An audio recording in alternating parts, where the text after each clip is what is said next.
This program will last about an hour. Please turn on your camera, please keep your microphone muted, and please hold your questions until the end. We'll have plenty of time for questions, which you'll be able to ask on camera or by entering them in the chat. Tonight's presentation will be recorded and it will be available for you to review online if there's something you need to look over again later. So my name is Caroline Toole, and I'm the newest addition to the Career Development Office here at Loyola. A little bit about me. I went to Yale College and NYU Law, and I actually went through the OCI process myself about 10 years ago at NYU. Through OCI, I got a job at Weil Gotshal, which is a big law firm based in New York City. I was a corporate defense litigator for about 7 years, first at Weil and then at Tucker Ellis here in LA. And I now live over in Marina del Rey with my wife and our two rowdy Chihuahua mixes. So I've been on both sides of interviewing. I've been the law school student going through screening interviews and callbacks, and I've been the attorney evaluating and interviewing candidates. I'm really excited to be here tonight to talk to you about the interview process and the best ways that you can prepare. And we're joined tonight by Imani Knights, who's the Career Development Coordinator here at Loyola. I'm really grateful to Imani for all the work she's done to set up this event and to make it run smoothly. If you have any technical difficulties, she's monitoring the chat. So an overview of tonight's program. First, we're going to talk about the mechanics of the OCI program, including grades, which everyone loves to talk about, and some easy mistakes that are also easy to avoid. Then we'll spend most of the program on interview preparation and techniques, including employers' perspective on interviews and what they're looking for, the preparation strategies and methods you can do in order to meet those employer expectations. And we'll spend a little bit of time on emotional regulation and well-being. So first, the mechanics of the OCI process. As a reminder, Fall OCI 1, Phase 1, is an opportunity to apply to and interview with employers in July for jobs in the summer of 2023. Some employers, particularly big law firms, only hire 2L summer positions through OCI Phase 1. Then Phase 2 is in August and features mid-sized firms, small firms, and government and public interest employers. Law firm reception takes place in October and again features small and mid-sized firms. Spring OCI follows the pattern of Fall OCI Phase 2. And throughout the year, employers post summer jobs that you can apply for individually on 12/20. So Fall OCI Phase 1 is just one of several opportunities to apply to or network with employers. If you apply for Phase 1 jobs but don't get any interviews, you are not doomed to spend your life trudging in a Depression-era style unemployment line. Phase 1 is just the kickoff of the hiring process, and big firms are actually the outliers for hiring this early. Now let's talk about grades, which is everyone's favorite topic. Most of the employers in Phase 1 are large law firms. Big law firms tend to weigh grades heavily. If you look at the OCI listings on 12/20, a number of firms list grade requirements or preferences.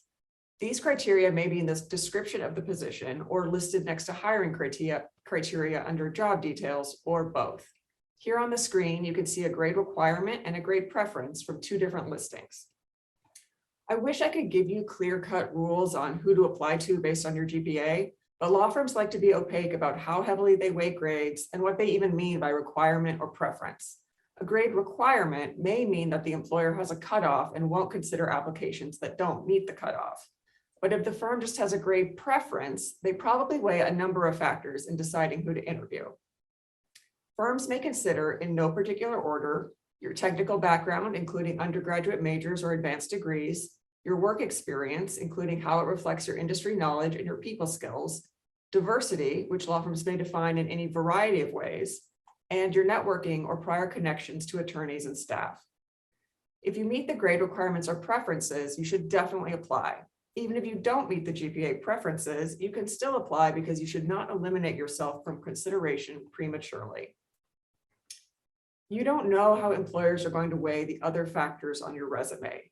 The only cost to you is the time it takes to brush up your resume and cover letter to include whatever you've done last semester and this summer. If you don't get a job through OCI, you will still be using the same resume and cover letter as the basis of your applications for the rest of the year, so your time wasn't wasted. You might as well make the edits now and throw your hat in the ring instead of eliminating yourself before employers even have a chance to consider you. And keep in mind that some employers are less grade sensitive. Small and mid-sized firms, public interest organizations, and government employers generally weight grades less heavily than big law firms.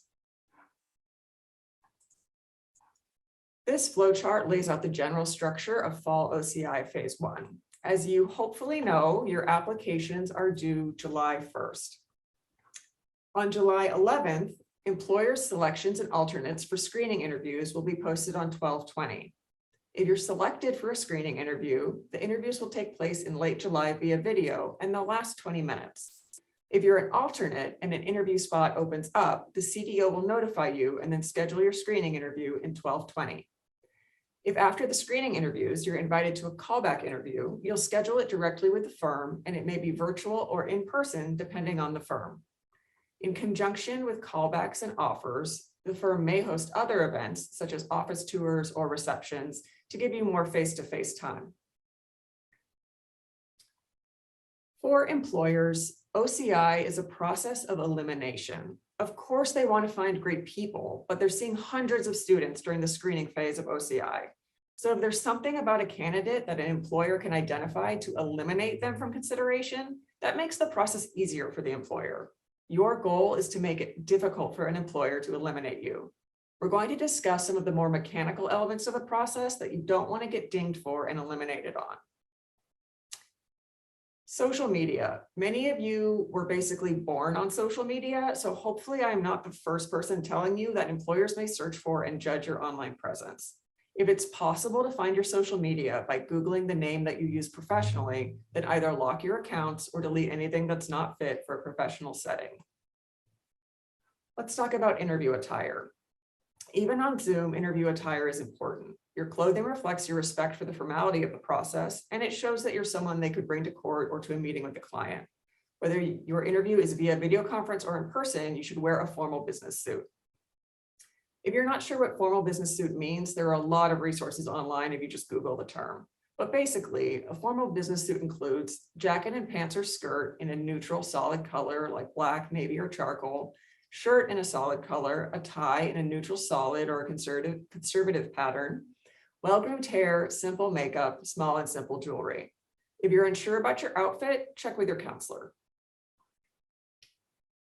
The screening interviews this year will be conducted on a platform called FlowRecruit. Familiarize yourself with FlowRecruit before the day of your interview. The controls look a lot like Zoom, but there are some differences.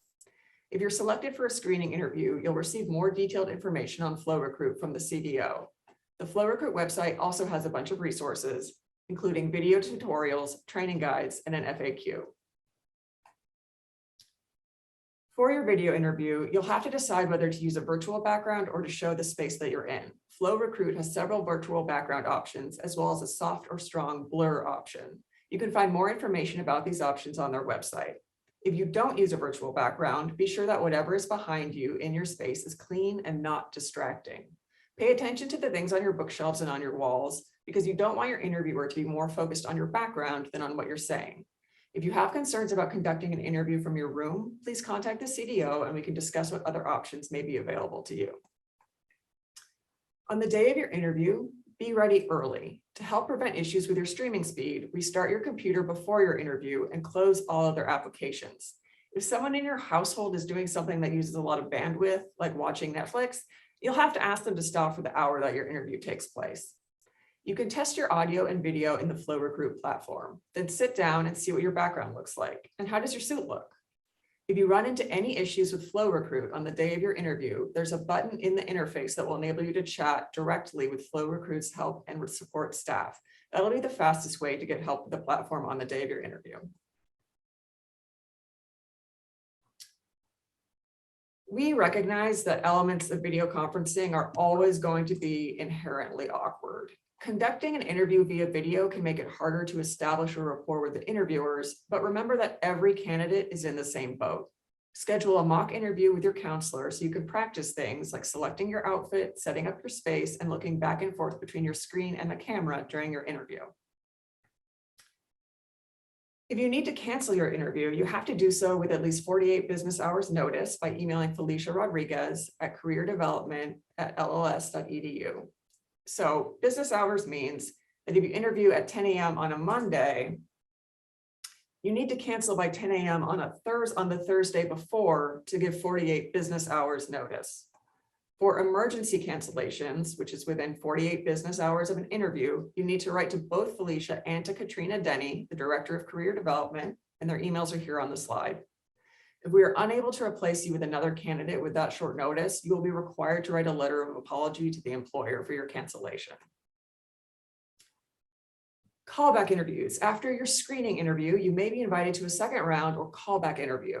Shortly after your screening interview, typically inside of a week, employers will call or email you to set up your callback. Make sure you respond immediately, at least the same day that they contacted you. Remember that the emails you send to schedule your callbacks are writing samples and should be formal and error-free. And in all of your communications, express gratitude. If you're invited to a callback interview, you will schedule that directly with the employer rather than through 1220. Callbacks may be virtual or in person. If they're virtual, they'll be conducted through the employer's video conferencing platform. Familiarize yourself with the platform ahead of time so that you're not winging, downloading, registering, and operating it on the day of your interview. If the callback is in person, build in plenty of time for traffic delays, finding parking, finding the right building, and finding the right office. Be polite to the staff you interact with and express appreciation to them for their help. This is the right thing to do as the human being, but also they may be close to the hiring attorneys and you never know who will talk to each other. At Tucker Ellis, the front desk staff was very close with the attorneys and we asked their opinion of all the candidates they interacted with. Employers may also schedule callback events such as office tours or receptions. Those are a great opportunity to get a better sense of the firm's culture and to begin networking within the firm. Let's discuss thank you notes. For big law firms, you're not expected to send a thank you note for your screening interviews, but some smaller firms do want thank you notes for screening. After any callback interview, you should send a thank you note via email to the individuals you interviewed with and to the recruiter or HR personnel who arranged it. Make your thank you emails professional and personalize them to the interviewers. Don't just copy and paste the same email to every interviewer because the interviewers may forward all the emails to the same person. Your counselor will be happy to review your thank you note, but always proofread everything yourself before you send it. Remember that all of your communications to firms, whether it's a scheduling email or a thank you note, represent what your work product will be like. We think of checking for typos as just dotting I's and crossing T's, but much of the substantive work of a lawyer is producing error-free documents. It could negatively affect a client's rights or position if there are typos in a contract, in a filing, or in a communication to opposing counsel. And it would certainly have a negative effect on the perception of the law firm. On this slide are real examples from actual cases where typos have negatively affected the client's standing, including a current case where big law firms, Oregon Cleary, are facing a $300 million malpractice lawsuit over a typo in a contract they drafted. Through the OCI process, attorneys are looking to hire students who they want to work with, students who will make their lives easier. A senior attorney wants to review your work for clarity, persuasiveness, and accuracy. They do not want to have to review it for typos. If you're applying for a job and you send the employer a document or communication with a typos, you're telling them that if they hire you, you are going to make their life harder, not easier. They don't want that and they won't hire you. And this applies whether you're communicating with an attorney at the firm or with the firm's HR personnel. Whether or not the employee you're interacting with is a lawyer, they understand the firm's stringent expectations. As you go through OCI, keep in mind that the employment process is a waiting game. No matter what stage of your career you're at, the hiring process will always be longer and more opaque than you want it to be. At the end of your callback interview, you can ask the person who is organizing the interviews about the time frame and next steps. One of the common questions we get from students during OCI is something like, I interviewed 2 weeks ago and I haven't heard anything. Should I follow up? Most of the time, the answer is no. The OCI process takes a while because firms make several rounds of offers and the students in each round of offers have up to 2 weeks to reply. So you just have to sit tight. Check with your counselor if you're in doubt about whether you should follow up. If you do receive an offer, usually the offer remains open for 2 weeks, but please prioritize responding as quickly as you are able to. Keep in mind that your acceptance of an offer is a commitment. You can decline the offer, but once you accept it, you should not renege except in extreme circumstances. After you accept an offer, you cannot interview anywhere else for a summer 2023 job.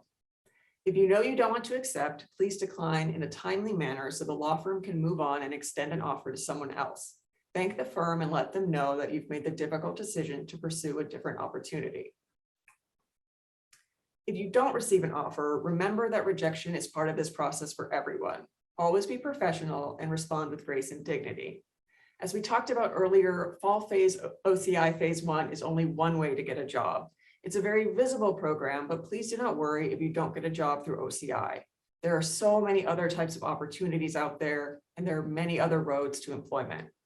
So this process doesn't yield a job for you. There is life after OCI phase 1. And now we'll turn to how to prepare for your interviews.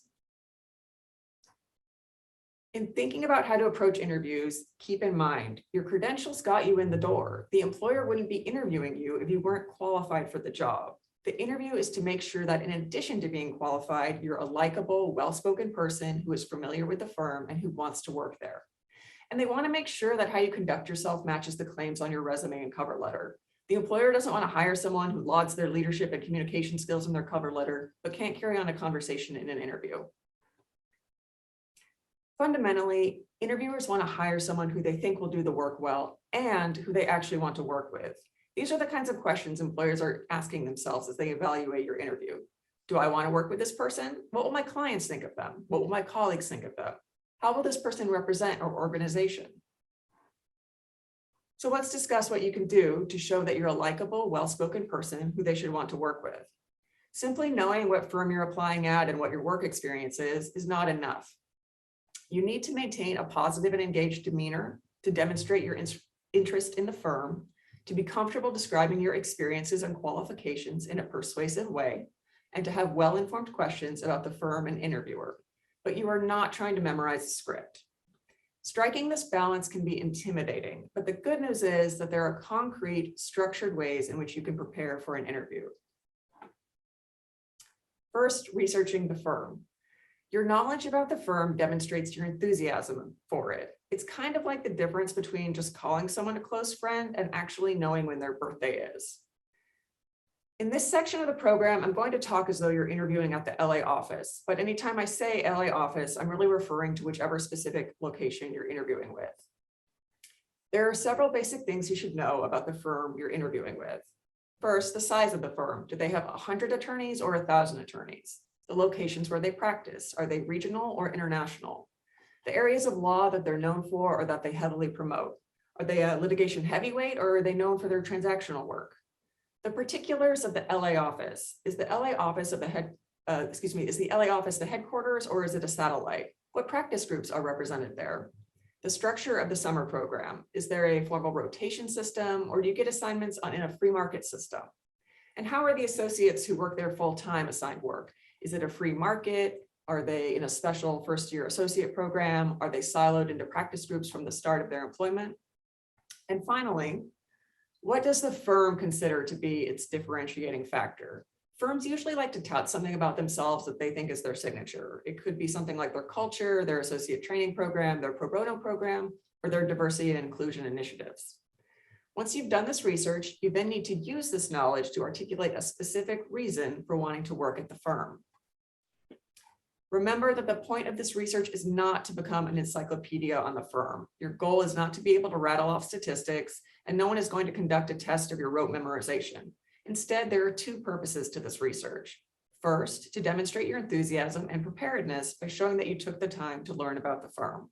Second, and most importantly, to demonstrate your commitment and your critical thinking by using your research to articulate a specific reason that you want to work at that specific firm. So with your research, you would know that you're interviewing with a firm that has over 1,000 attorneys all over the world, excuse me, and that is based in Chicago, but has an LA office with 75 attorneys. And you would know that most of the LA attorneys work in litigation, particularly labor and employment. And you could say, I'm really excited by the firm's strong labor and employment practice, and I'm drawn to the benefits of working in a smaller office within a larger firm. Start your research on the firm by looking at the law firm's website, but please don't take what the website says as gospel. Firms like to puff up the areas of law that they practice because their target audience for their website is really prospective clients, not prospective associates. So they may say they have cutting edge work in sports law, and in reality, that may mean that one guy does sports law sometimes. And in that situation, you wouldn't want to go into the interview talking all about how you want to practice sports law. Further, the LA office may not have the same practice areas as the Silicon Valley or New York offices. So take what the main website says with a grain of salt. Focus on the specific page for the LA office, if there is one, and on the bios of the attorneys in that office. You may also be able to find information on the LA office in the NALP directory at nalpdirectory.com.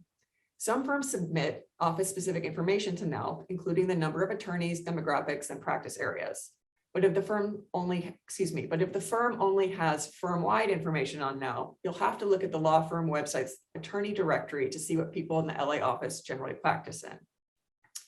Again, remember that the purpose of this research isn't to rattle off statistics, but to have a knowledge of where they're based, how the LA office fits into the firm in terms of size and specialty, and what programs they highlight for associates.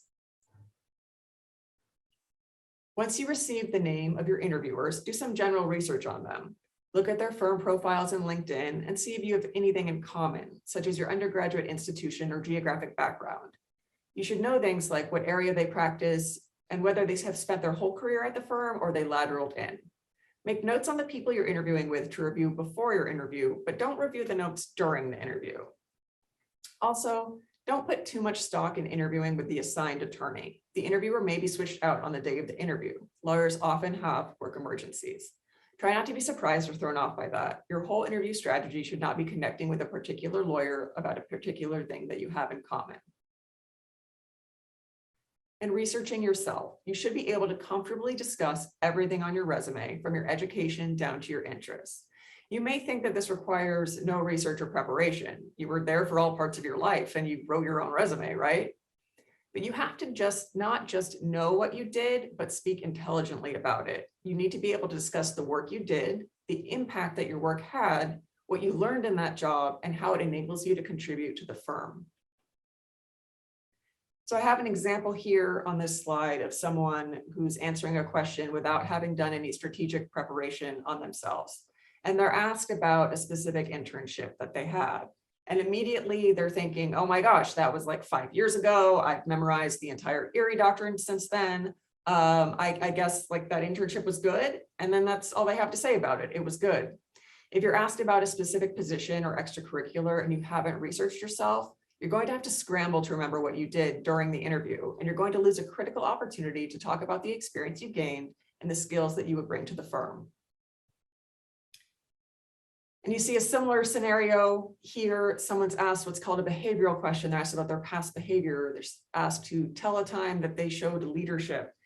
And this person hasn't prepared, so they're just mentally scrolling through their resume, and they're just awkwardly pausing in the interview to do that. And then they just say the first thing that comes to mind, whether or not it's the best example. So in order to prepare for the interview, you need to analyze what experience and skills you have and prepare a compelling way to talk about them. That sounds like an amorphous challenge, but there's actually a concrete tool that you can use called the I Am Awesome Matrix. This tool was introduced to the Career Development Office by Jolene Horn, who's another career counselor here. She didn't name it, and I definitely didn't name it, but it is really helpful. So we can't anticipate every circumstance or topic of discussion that will arise in an interview, but the matrix helps you to prepare intelligent responses to a host of questions. It will help you demonstrate that you're the best candidate for the job. And I'll send everyone here a follow-up email tomorrow morning with a blank awesome matrix for you to use. So to use the matrix, first you go to the top row and you list every entry on your resume. And you can see on the screen here, I listed my law school, my college, my job before law school, my internship during law school, the 2 firms I worked for, and my volunteer experience at the Marine Mammal Care Center. Next, in the left-hand column, you're going to list the qualities and skills that the employer is looking for. That could be things like research, writing, public speaking, negotiation, analysis, being hardworking, determined, collegial, thorough, taking initiative, having good time management.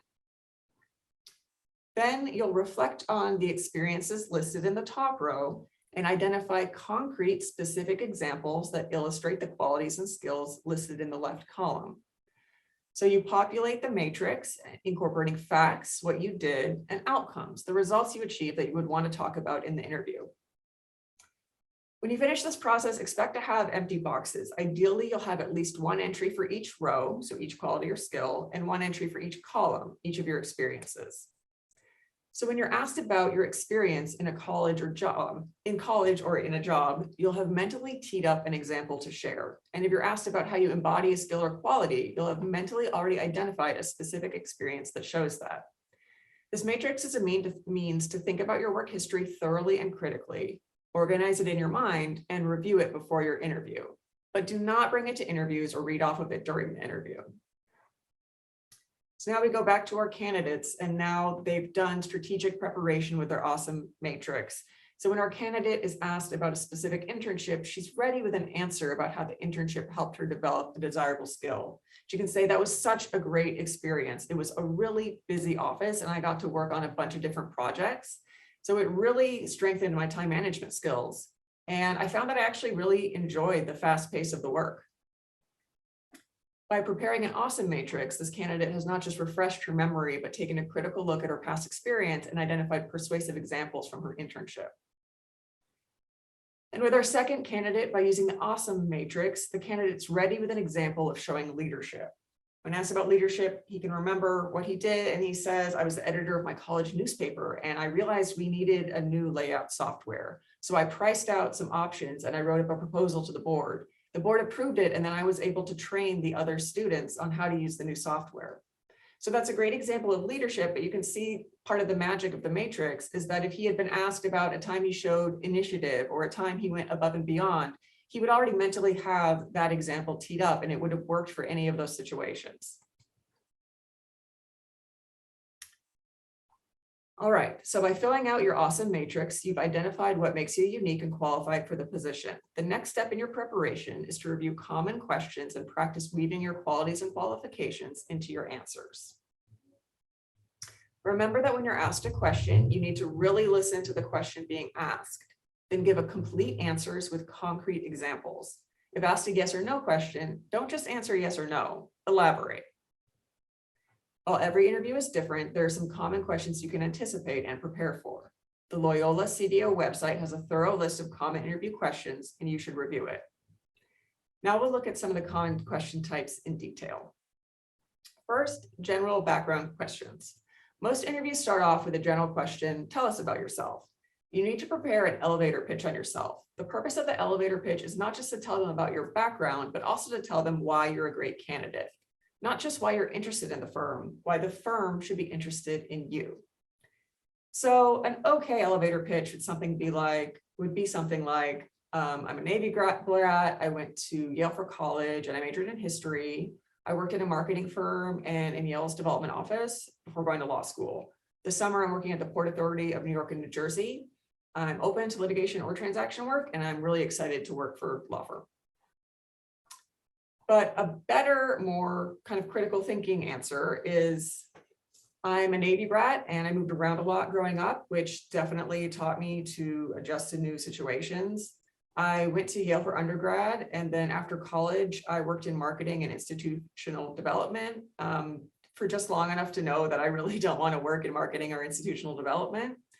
But in those jobs, I was exposed to persuasive business writing, and especially in Yale's Office of Development, I was going through fundraisers, like 50 years of history with the university. And I had to go through all that information and identify what was most relevant and most persuasive to put in proposals for donations.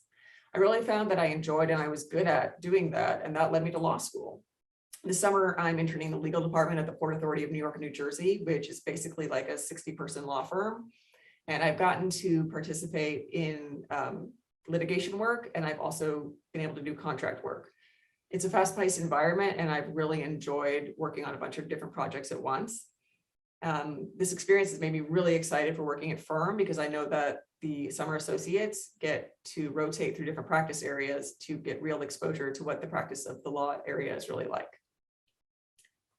So You can see how that answer shows a little more personality and highlights the experience and skills that the candidate would bring to the firm.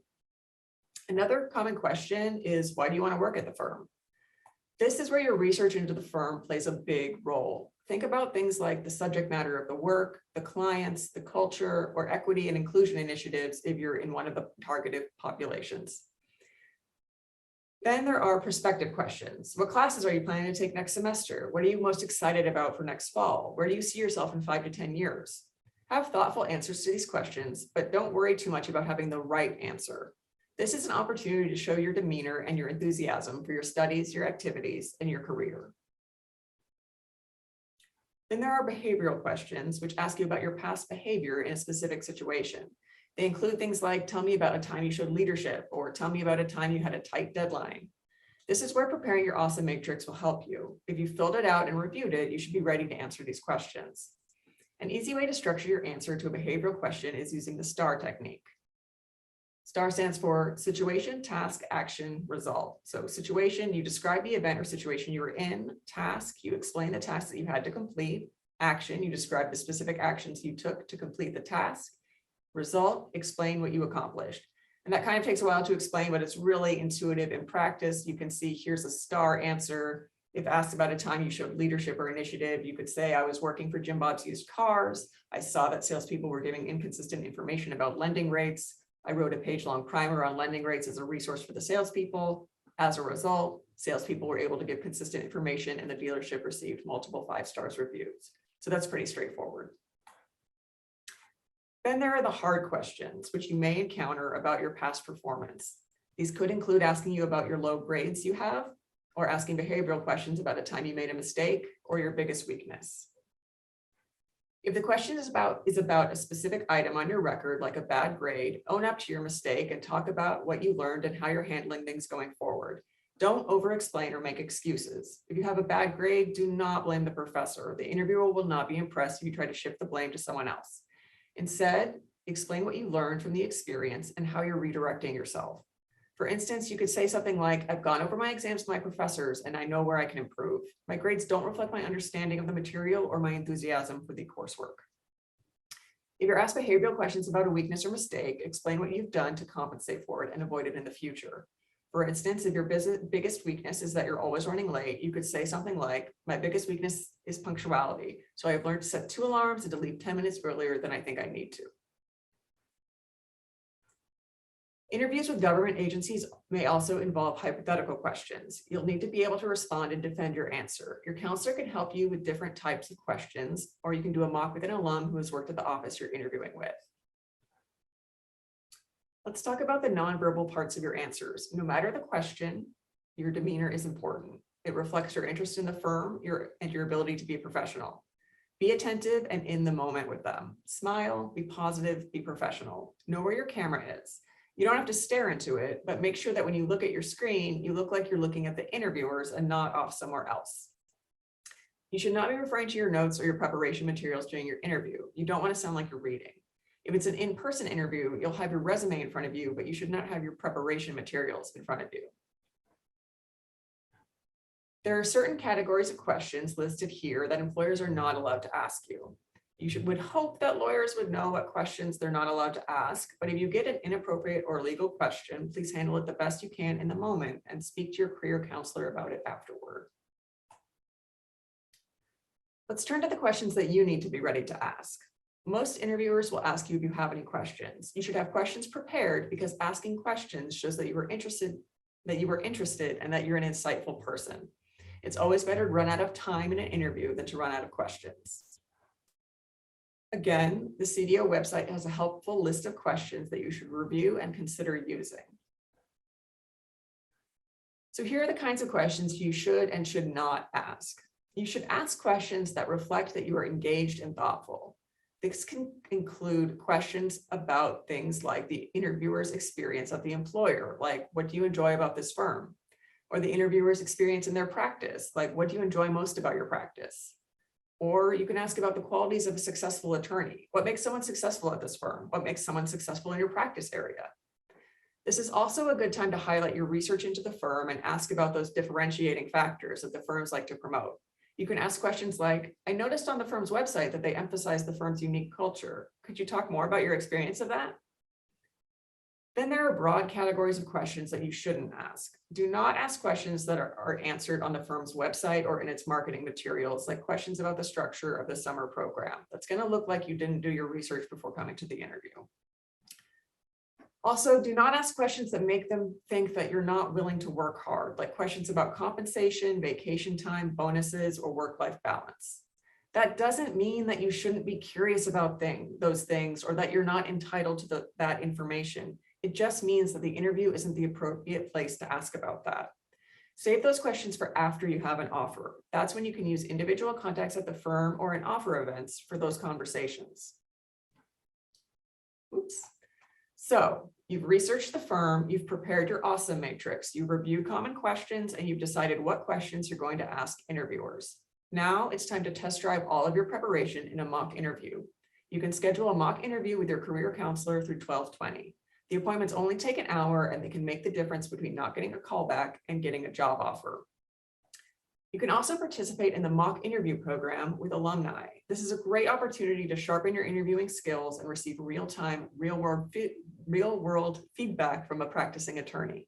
Space in the program is limited, so you should register through 12/20 as soon as possible.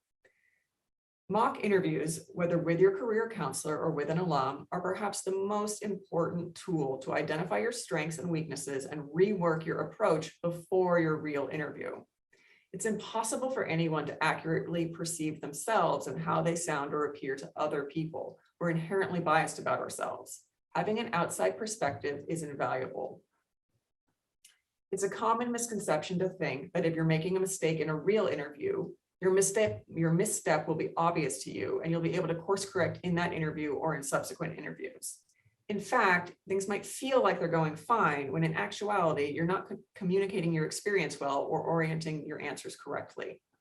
Keep in mind that during the real interview, you won't be able to rely on facial clues from the interviewers to figure out how it's going. They're generally going to keep a straight face and amiable demeanor no matter what you say.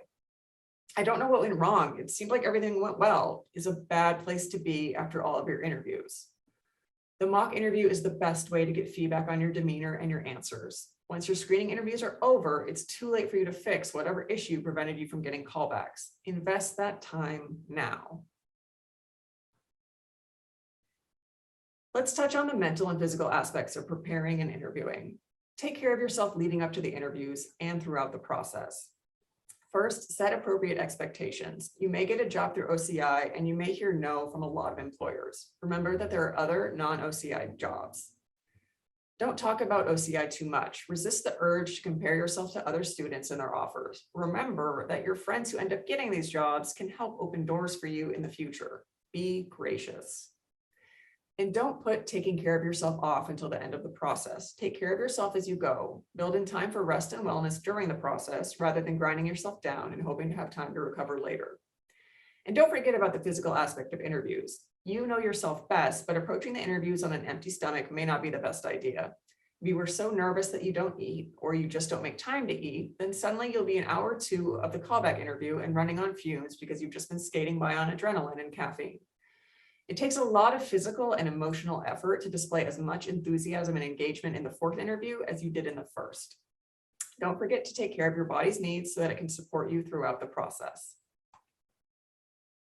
Now we'll discuss nervousness or anxiety.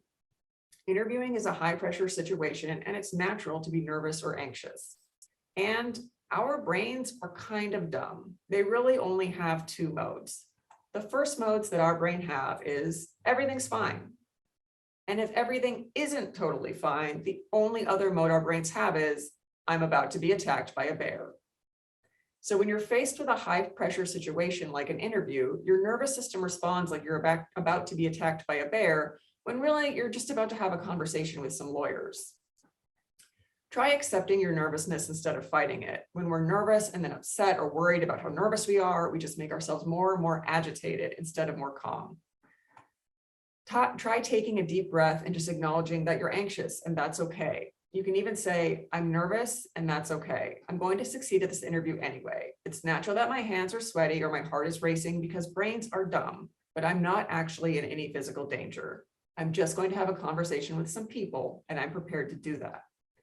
Remember that your qualifications have gotten you this far. You now have the opportunity to showcase those qualifications along with how great your personality is. The firm wouldn't be talking to you if they weren't to some degree interested in you. Loyola has other wellness resources. You can see some listed here. They're at studentaffairs.lls.edu/wellness. So the roadmap for success in your interviews: research the firm, research yourself by preparing an awesome matrix. Review and prepare for common questions and hard questions. Pick what questions you'll ask interviewers, schedule a mock interview, send typo-free communications, and take care of yourself.